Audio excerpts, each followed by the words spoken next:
মধ্যবিত্ত পরিবারের খুব সাধারণ একটা ছেলে। খাবার হোম ডেলিভারি করার ছোট্ট একটা চাকরি করত সে। কিন্তু ছেলেটির এই পেশা নিয়ে তার বন্ধুরা প্রায়ই তাকে নিয়ে খুব হাসাহাসি করত। এরই মধ্যেই ছেলেটি একটি সুন্দরী স্মার্ট মেয়ের প্রেমে পড়ে যায়। কিন্তু ছেলেটি মধ্যবিত্ত হওয়ার কারণে মেয়েটিও তাকে অনেক অপমান অপদস্থ করে। শেষ পর্যন্ত কি ফুড ডেলিভারি করায় ছেলেটি তার ভালোবাসাকে জয় করতে পারে? সেটা জানতে হলে দেখতে হবে সম্পূর্ণ এক্সপ্লেনেশনটি। বলছিলাম ২০২২ সালে রিলিজ হওয়া থিরুচিত্রাম বালাম মুভিটির কথা। একটা মধ্যবিত্ত ছেলের কতটা স্ট্রাগল করে নিজের ফ্যামিলিকে আগলে রাখতে হয় সেটা আপনারা এই মুভিটি দেখলেই বুঝতে পারবেন। আর সেই সাথে মুভিটির শেষটা আপনার চোখে পানি এনে দেবে। তো চলুন কথা না বাড়িয়ে মূল গল্পে চলে যাই। শুধু একটাই অনুরোধ থাকবে, চ্যানেলে নতুন হয়ে থাকলে সাবস্ক্রাইব করে ফেলুন। গল্পের শুরুতে একটা কার অ্যাক্সিডেন্ট দেখানো হয়, কিন্তু এই কার অ্যাক্সিডেন্টের ঘটনাটা অনেক বছর আগের, যেটা আমরা গল্প আগালেই জানতে পারবো। এরপরে সিন বর্তমানে চলে আসে। তখন আমরা এই মুভিটির প্রধান ক্যারেক্টার ফুড ডেলিভারি বয় পরমকে দেখতে পাই। পরম খুব সাধারণ সাদামাটা জীবনযাপন করে। পরম খাবার ডেলিভারি করার জন্য একটা বাসায় যায়, যে বাসায় তার স্কুলের বন্ধুরা পার্টি করছিল। সেখানে গিয়ে পরম তার স্কুল লাইফের ক্রাশ অনুষাকে দেখতে পায়। অনুষাকে পরম স্কুল লাইফ থেকেই পছন্দ করত, কিন্তু অনুষা মডার্ন হাই সোসাইটি লাইফে বিলং করে। আর এদিকে পরম একজন মিডল ক্লাস পরিবারের ছেলে, আর সেজন্য পরম তার ভালোবাসার কথা অনুষাকে বলতে সাহস পায়নি। আর সে তার এই চেহারা অনুষাকে দেখাতে চায় না। এজন্য পরম খাবার ডেলিভারি করে সেখান থেকে চলে আসে, কারণ অনুষা দেখলে কি মনে করবে এটা ভেবে। পরমের পরিবারে ৩ জন সদস্য। তার বাবা নীলকান্দন, সে হচ্ছে একজন পুলিশ অফিসার। আর তার দাদা থিরুচিত্রা বালাম। পরমের দাদার নাম আর তার নাম একই। পরমের মা দাদার প্রতি ভালোবাসা রেখে দাদার নামে তার নাম রেখেছিল। পরমের মা একটি কার দুর্ঘটনায় মারা যায়, তাই তার পরিবারের কোনো মেয়ে সদস্য নেই। পরম তার বাবার সাথে ১০ বছর ধরে কথা বলে না। তার বাবার প্রতি পরমের ভীষণ অভিমান। বাবা আর ছেলের মধ্যে কেন এত দূরত্ব সেটা আমরা গল্পের মধ্যেই জানতে পারবো। কিন্তু পরম তার দাদার সাথে একদম ফ্রি। তারা এতটাই ফ্রি যে রাতের বেলা দাদা নাতি একসাথে বসে বিয়ার পান করে। পরমের জীবনের একজন গুরুত্বপূর্ণ মানুষ রয়েছে, তার নাম হচ্ছে শোভাবা। তারা দুজনেই ছোটবেলার বন্ধু। বেস্ট বন্ধু, একে অপরের জন্য গুরুত্বপূর্ণ অংশ। তারা একসাথে বড় হয়েছে এবং তারা একই কলোনিতে থাকে। শোভাবা একটি কোম্পানিতে জব করে। একদিন শোভাবা পরমকে জানায় সে অফিস থেকে কানাডায় একটা জবের অফার পেয়েছে, কিন্তু পরিবার ছাড়া সবাইকে ছেড়ে সেখানে থাকতে পারবে কিনা বুঝতে পারছিল না। তাই সেই ব্যাপারে পরমের কাছে মতামত জানতে চায়। তখন পরম তাকে বলে, তোমার যেটা ভালো মনে হয় তুমি সেটাই করো। তারপর শোভাবা তার অফিসের কাজে চলে যায়। আর সেদিন হঠাৎ করেই অনুষা খাবার ডেলিভারি অবস্থায় পরমকে দেখে ফেলে। এরপর সে পরমকে ডাক দেয় আর তাকে বলে, সেদিন তোমায় দেখেছিলাম, কিন্তু কিছু না বলে চলে আসলে কেন? তখন পরম বলে, বহুদিন পরে দেখা, অনেকেই তো পুরনো বন্ধুর কথা ভুলে যায়, সেজন্য আর দেখা করিনি। কিন্তু অনুষা তাকে বলে, তোমার কথা ভুলে যাব কি করে, আর তুমি তো ক্লাসের টপার ছাত্র ছিলে। আমরা সবাই ভেবেছিলাম তুমি ভালো কিছু করবে, ভালো অবস্থানে থাকবে, কিন্তু তোমার কি হয়েছিল, পড়াশোনা বাদ দিয়ে দিলে কেন? এখানে তাদের কনভারসেশনে বুঝতে পারি পরম অনেক ভালো স্টুডেন্ট ছিল, কিন্তু পারিবারিক সমস্যার কারণে সে আর পড়াশোনা করেনি। তারপর অনুষা পরমের নাম্বার রেখে দেয় আর বলে ফোনে পরমের সাথে কথা হবে। তারপর রাতের বেলা পরম শোভাবাকে অনুষার বিষয়টি শেয়ার করে। শোভাবা বিশ্বাসই করতে পারছিল না যে অনুষা তার কাছে নম্বর চেয়েছে। ঠিক ওই সময় পরমের ফোনে অনুষার কল আসে। অনুষা তাকে এত রাতে কিছু খাবার ডেলিভারি দিয়ে যেতে বলে, আর সে পরমকে সুইটহার্ট বলে ফোনটা রেখে দেয়। খুশিতে পরম তখন হোম ডেলিভারি করতে রাজি হয়ে যায়। ততক্ষণে শোভাবার আর বুঝতে বাকি থাকে না যে অনুষা পরমের নাম্বারটা কি জন্য চেয়েছে। তাই সে পরমকে বলে অনুষা তোকে ব্যবহার করেছে, কিন্তু পরম তার কোনো কথাই পাত্তা দেয় না। এরপর পরম বিভিন্ন জায়গা থেকে অনুষার ফুডগুলো কালেক্ট করতে থাকে, আর সেগুলো তার বাসায় গিয়ে ডেলিভারি করে আসে। অনুষা খাবারগুলো নেওয়ার পর খাবারের টাকা সহ টিপস হিসেবে পরমকে কিছু টাকা দেয়। এমনটা দেখে পরম কিছুটা মন খারাপ করে, আর সে টিপসের টাকাটা না নিয়ে মন খারাপ করেই সেখান থেকে চলে আসে। তখন অনুষাও বুঝতে পারে পরমকে এভাবে টিপসের টাকা দিয়ে ইনসাল্ট করাটা ঠিক হয়নি। বাসায় ফিরে পরম এই বিষয়টা শোভাবাকে জানায়। তখন শোভাবা অনেক হাসতে থাকে, আর পরমকে বলে, বলেছিলাম না ও শুধু তোকে ব্যবহার করছে। ওই সময় টিভি নিউজে দেখানো হচ্ছিল একটি বাচ্চা মেয়েকে অজ্ঞাতনামা কয়েকজন লোক এসে কিডন্যাপ করে নিয়ে গেছে, কিন্তু পুলিশ এখন পর্যন্ত কিডন্যাপারদের খোঁজ পায়নি। সেই রাতে পরম একটি হোটেলে খাবার ডেলিভারি দেওয়ার জন্য যায়। খাবার ডেলিভারি দিতে গিয়ে সে রুমের মধ্যে একটি বাচ্চা মেয়েকে তার মুখে কাপড় বাঁধা অবস্থায় দেখতে পায়। রামের তখন খুব সন্দেহ হয়, আর তাই সে সরাসরি থানায় এসে পুলিশকে বিষয়টি ইনফর্ম করে। পরমের কাছ থেকে ইনফরমেশন পেয়ে পুলিশ পরমকে নিয়ে ঘটনাস্থলে চলে যায়। পরম দেখিয়ে দেয় কোন রুমের মধ্যে বাচ্চাটাকে রাখা হয়েছে। এরপর পুলিশ কিডন্যাপারদের মেরে বাচ্চাটিকে উদ্ধার করে, আর সেই কিডন্যাপার টিমের ক্যাপ্টেন নীলকান্দনকে মেরে ফেলার হুমকি দিয়ে যায়। তারপর টিভিতে নীলকান্দনের সেই কেসটা দেখানো হয়। সে খুব প্রশংসা পেতে থাকে। তখন বাসায় পরম টিভিতে তার বাবার সাক্ষাৎকার দেখছিল। সে তখন তার দাদাকে বলে, মনে হচ্ছে উনিই হিরো, আমি ঠিক সময় না জানালে তো তাদের ধরতেই পারতো না। আর এই বিষয়টা নিয়ে পরম আর তার বাবার মধ্যে একটু কথা কাচাকাচি হতে থাকে। তখন পরমের বাবা রেগে গিয়ে পরমকে একটা থাপ্পড় মারে, যার কারণে পরম রাগ করে ছাদে চলে যায়। শোভাবা যখন বিষয়টি জানতে পারে তখন সে পরমের বাবাকে রেগে গিয়ে বলে, আপনি ওকে যত খুশি বকুন, কিন্তু ওকে মারবেন কেন? এটা ঠিক নয় আঙ্কেল, কারণ এখনো অনেক বড় হয়েছে। এদিকে পরম মন খারাপ করে যখন ছাদে শুয়েছিল তখন তার ফোনে অনুষা মেসেজ করে। অনুষার সাথে মেসেজ করতে করতে পরমের খারাপ মনটাও ভালো হয়ে যায়, কারণ অনুষাকে সে খুব পছন্দের বাসায় আসে। আর তার দাদাকে জিজ্ঞেস করে পরম কোথায়। তখন দাদা জানায় পরম সেজে গুজে কারোর সাথে দেখা করতে বেরিয়েছে। তখন শোভাবা বলে, এর জন্যই তো রাতে মেসেজ করে পরমের কাছ থেকে কোনো রিপ্লাই পায়নি। অনুষা এসে পরমকে একটা হাগ করে। পরম তখন অনেক খুশি হয়ে যায়। তারা সেখানে কিছুক্ষণ আড্ডা দেয়। চলে যাওয়ার সময় অনুষা পরমকে একটা কিস করে। আসলে অনুষা ছিল অনেক মডার্ন, সে হাই সোসাইটিতে বড় হয়েছে, তাই তার কাছে এগুলো একদমই নর্মাল। কিন্তু পরম এটা বুঝতেই পারে না, সে অন্য কিছু অনুভব করে। তার কাছে সবকিছু স্বপ্নের মতো মনে হতে থাকে। রাতের বেলা পরম শোভাবাকে অনেকগুলো মেসেজ আর কল দেয়, কিন্তু শোভাবা রাগ করে কোনো মেসেজের রিপ্লাই করে না, কারণ দিনের বেলা পরম যখন অনুষার সাথে দেখা করতে গিয়েছিল তখন শোভাবা পরমকে কল দিলেও পরম কল ধরেনি। এজন্য শোভাবা অনেক রেগে আছে। তখন শোভাবার ভাই পরমের মেসেজগুলো চেক করে জানতে পারে পরমের স্কুটারটা নষ্ট হয়ে গিয়েছে। সে কফি শপের বাইরে দাঁড়িয়ে আছে, এজন্য সে শোভাবাকে বাইক নিয়ে গিয়ে পরমকে রিসিভ করতে বলে। তখন শোভাবা তার স্কুটি নিয়ে গিয়ে ক্যাফের সামনে থেকে পরমকে নিয়ে আসে। রাস্তায় আসতে আসতে পরম শোভাবাকে বলে, জানিস আজকে আমাকে অনুষা হাগ করেছে, আমাকে কিস করেছে। তখন শোভাবা বাইকের ব্রেক মেরে বলে, কি কিস করেছে? তখন পরম বলে, অনুষা আমার গালে কিস করেছে। এটা শুনে শোভাবা বলে, ওফ, আজকাল তো এটা স্বাভাবিক ব্যাপার। পরম তখন এই খুশিতে শোভাবাকে নিয়ে ডান্স করতে থাকে। পরের দিন পরম আবারও অনুষার সাথে দেখা করতে আসে। আর সেদিন পরম অনুষাকে বলে, দেখো, ক্লাস 6 থেকে তুমি আমার ক্রাশ ছিলে, কিন্তু কখনো তোমাকে এই কথাটা বলার সাহস হয়নি। এখন তোমাকে প্রপোজ করার সাহস হয়েছে আমার। আর তখন পরম অনুষাকে আই লাভ ইউ বলে ফেলে। কিন্তু অনুষা তাকে বলে, দেখো, মস্করা করো না, আমি কখনোই তোমাকে নিয়ে এমনটা ভাবিনি। সে পরমের ইমোশনের কোনো গুরুত্বই দেয় না, কারণ এতদিন অনুষা পরমের সাথে যা করেছে সেটা ন্যাচারাল ছিল, নর্মাল একটা বিষয় ছিল, সেখানে ভালোবাসা বলতে কিছুই নেই। ওই সময় অনুষার কাছে তার একটা বন্ধুর কল আসে, তাই সে পরমকে বিদায় জানিয়ে চলে যায়। পরমের মন তখন একদম ভেঙে চুরমার হয়ে যায়। আর রাতের বেলায় সেই বিষয়টি শোভাবাকে জানায়। শোভাবা তখন পরমের মন ভালো করার চেষ্টা করে, কিন্তু তার মনটা ভীষণ খারাপ, তাই সে শোভাবাকে চলে যেতে বলে।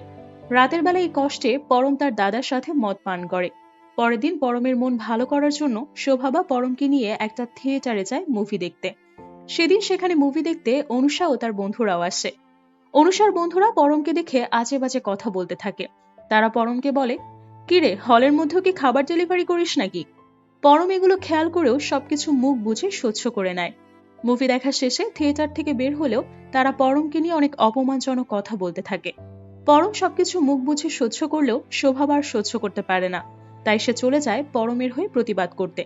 কিন্তু তারা তখন শোভাবাকেও অনেক অপমান করে। পরম তখনও তাদেরকে কিছুই বলে না। সে শোভাবাকে নিয়ে সেখান থেকে চলে আসে, কারণ পরম মারামারি একদমই পছন্দ করে না। বাসায় ফেরার সময় শোভাবা পরমের সাথে একটি কথাও বলে না, কারণ সে পরমের উপর খুব রেগেছিল। বাসার সামনে এসে শোভাবা পরমকে বলে, ওরা তোর সামনে আমাকে এতগুলো কথা বললো, আমাকে এত অপমান করলো, তুই ওদেরকে কিছু বললি না কেন? তখন পরম বলে, ঝামেলা থেকে দূরে থাকাই ভালো, আর তুই আমার ব্যাপারে সবকিছুই জানিস। আসলে পরম একটা দুর্ঘটনার পর থেকে এসব ঝামেলা ঝগড়াঝাটি দেখে খুব ভয় পায়।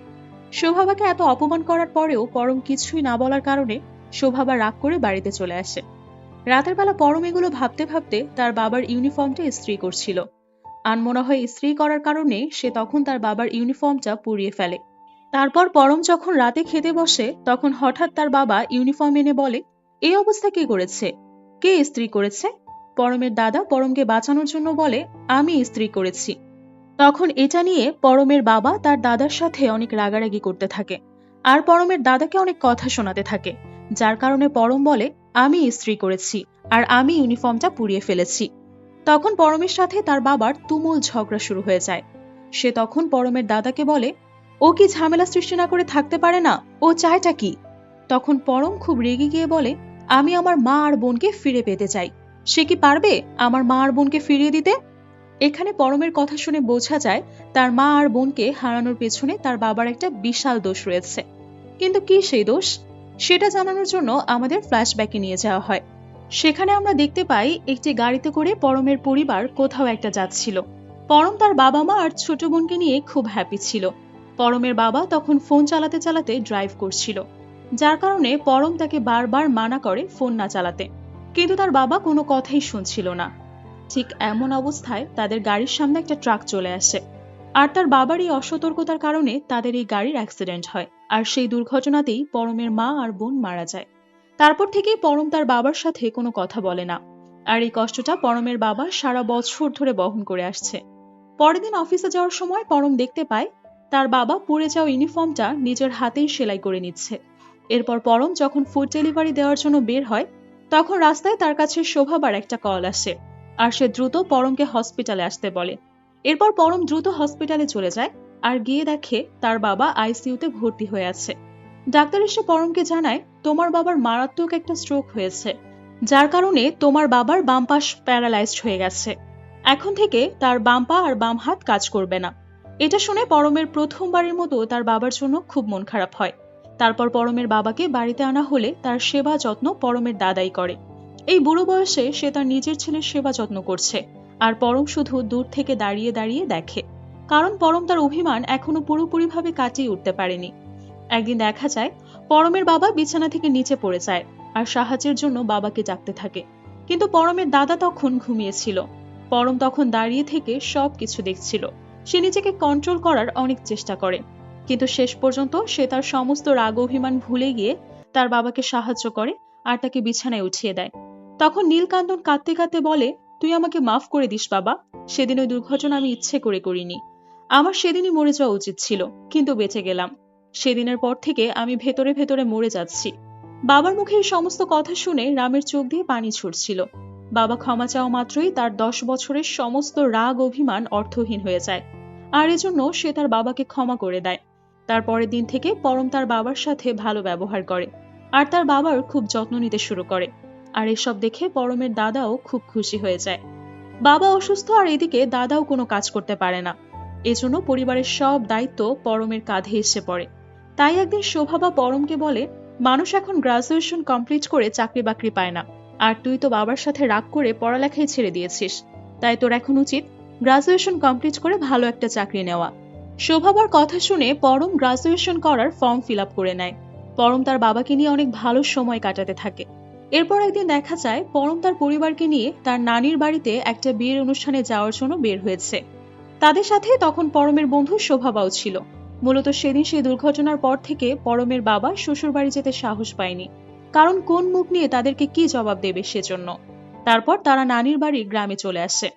নীলকান্তন তখন মনে মনে ভয় পেতে থাকে, আর ভাবতে থাকে শ্বশুর বাড়ির লোকজন হয়তো তাকে ভুল বুঝবে। কিন্তু গ্রামের লোকজন নীলকান্তনকে দেখে, মানে তাদের জামাইকে বহু বছর পর দেখে আবেগে আপ্লুত হয়ে যায়, আর তাদেরকে কাছে টেনে নেয়। এদিকে বিয়ের অনুষ্ঠানে পরম কিছু মেয়েকে নাচতে দেখে, আর সেখানকার একটি মেয়েকে পরমের ভীষণ ভালো লেগে যায়। তার নাম হচ্ছে রঞ্জিনী। বরাবরের মতো পরম বিষয়টি তার বন্ধু শোভাবার সাথে শেয়ার করে। শোভাবা তখন পরমকে রঞ্জিনীর সাথে কথা বলতে বলে, কিন্তু পরম রঞ্জিনীর সাথে কিভাবে কথা বলবে বুঝতে পারে না। পরের দিন পরম আর শোভাবা মন্দিরে যায় প্রার্থনা করার জন্য, কিন্তু পরম প্রার্থনা না করে এক দৃষ্টিতে রঞ্জিনীর দিকে তাকিয়ে থাকে। তখন শোভাবা পরমকে রঞ্জিনীর সাথে কথা বলার ব্যবস্থা করে দেয়, কিন্তু পরম রঞ্জিনীর সামনে গিয়ে খুব নার্ভাস ফিল করে। সে তার মনের কথা রঞ্জিনীকে বলতে পারে না।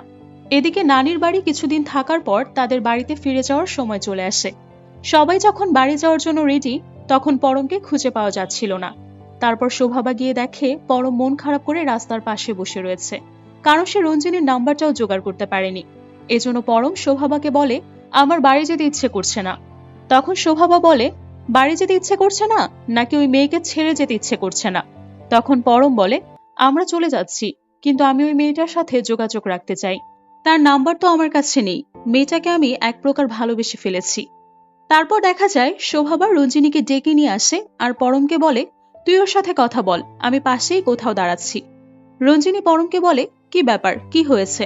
তখন পরম রঞ্জিনীর কাছে তার কন্ট্যাক্ট নাম্বার চায়, কিন্তু রঞ্জিনী সরাসরি তাকে না করে দেয় আর সেখান থেকে চলে আসে।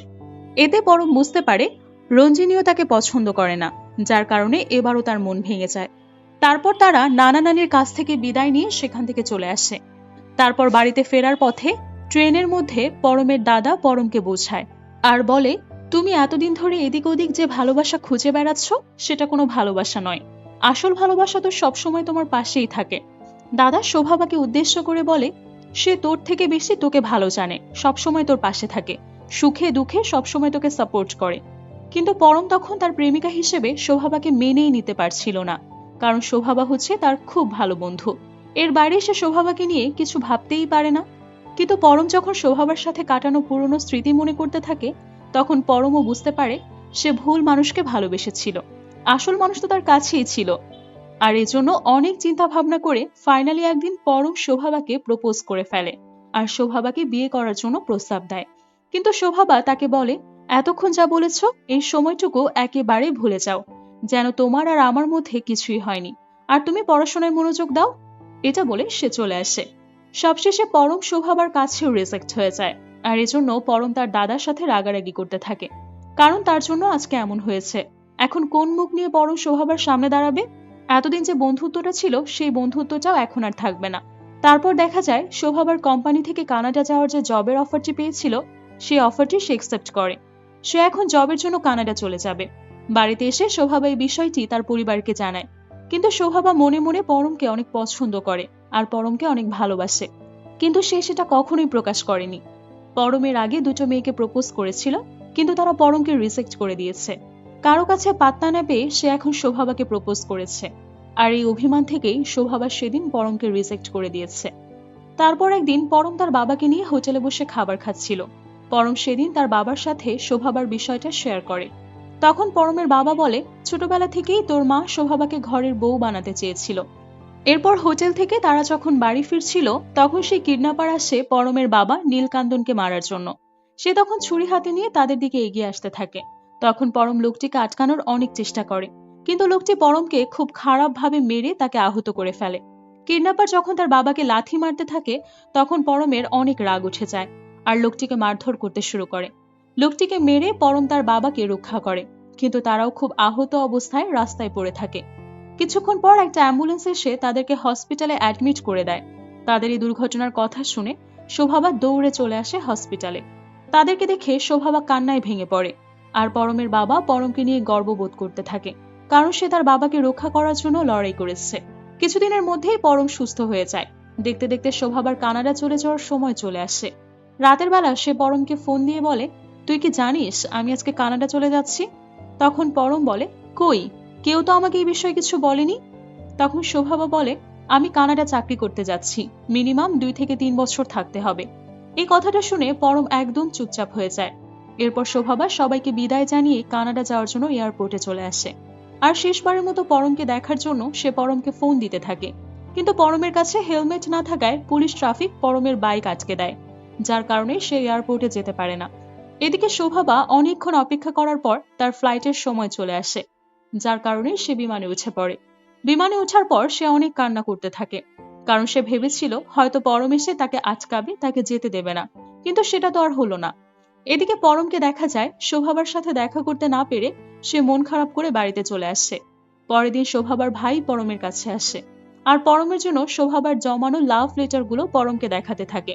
আসলে শোভাবা 6 বছর আগে থেকেই পরমকে ভালোবাসে, কিন্তু সে কোনোদিনও এটা বলতে পারেনি, কারণ যখনই শোভাবা তার মনের কথা পরমকে বলতে চেয়েছে তখনই পরম অন্য মেয়েদের পিছনে ঘুরেছে, যার কারণে শোভাবা তার মনের কথা বলতে পারেনি। সবকিছু জানার পর পরম নিজেকে অপরাধী ভাবতে থাকে, কারণ সে ভালোবাসার মানুষটাকে চিনতে ভুল করেছে। এসব ভেবে পরম খুব কষ্ট পেতে থাকে। তারপর একদিন পরম শোভাবাকে ভিডিও কল করে। শোভাবা তখন কানাডা থেকে পরমের সাথে কথা বলে। শোভাবা তখন অনেক কান্না করতে থাকে আর পরমকে বলে, আমার এখানে একদমই ভালো লাগছে না, তুই তো খুব ভালোই আছিস আমাকে ছাড়া, কিন্তু আমার তো খুব একা একা লাগছে, আমি ইন্ডিয়াতে চলে আসব। তখন পরম বলে, তোর ইন্ডিয়াতে আসতে হবে না, শুধু একবার পেছনে ঘুরে দেখ। তখন সে পেছনে তাকিয়ে দেখে পরম তার জন্য কানাডা চলে এসেছে। এরপর শোভাবা পরমকে জড়িয়ে ধরে আর অনেক কান্না করতে থাকে। তারপর তারা ইন্ডিয়াতে ফিরে এসে দুজন দুজনকে বিয়ে করে নেয় আর অনেক হ্যাপি লাইফ এনজয় করতে থাকে। আর এখানেই মুভিটি শেষ হয়ে যায়। মুভিটি দেখার পর সবাই একটি করে কমেন্ট করে যাবেন। আর মুভিটির সাথে যদি আপনার জীবনের কোনো মিল থেকে থাকে তাহলে সেটিও জানিয়ে দিতে পারেন আমাদের কমেন্ট বক্সে। আর আমার এক্সপ্লেনেশনটি যদি ভালো লেগে থাকে তাহলে চ্যানেলটি সাবস্ক্রাইব করে রাখবেন পরবর্তী মুভির এক্সপ্লেনেশন পাওয়ার জন্য। আর এতক্ষণ সাথে থাকার জন্য অনেক ধন্যবাদ।